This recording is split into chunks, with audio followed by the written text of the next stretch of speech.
যখন আল্লাহর দরবারে হাত তুলবে আল্লাহ রাব্বুল আলামিন তাদের হাতকে ফিরিয়ে দেবেন না, তাদের দোয়া কবুল হয়ে যাবে।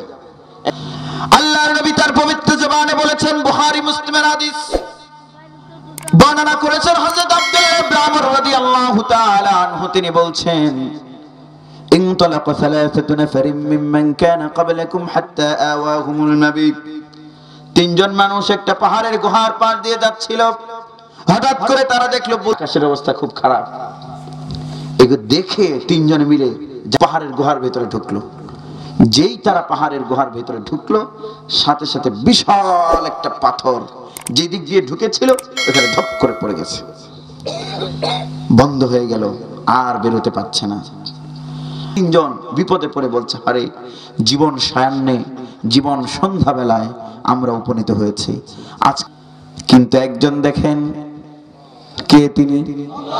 জোরে বলছে, যিনি দেখছেন তিনি তো চাইলেই আমাদেরকে উদ্ধার করে দিতে পারেন। তাওয়াক্কুল, আল্লাহ চাইলেই পারে। কি করব? চল আমরা আল্লাহর দরবার হাত তুলি। হাত তুললো তিনজন, বলছে আমরা একটা একটা নেক আমলের ওসিলা দিয়ে দোয়াটা করব। হাত তুলে বলছে রব্বুল আলামিন।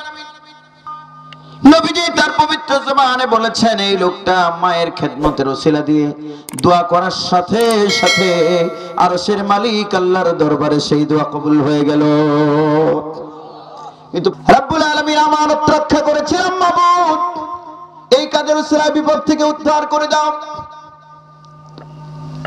এই কথা বলার সাথে সাথে আল্লাহর দরবারে দোয়া কবুল হলো। পাথর আরেকটু দূরে সরলো, জানেন 4 ইঞ্চি।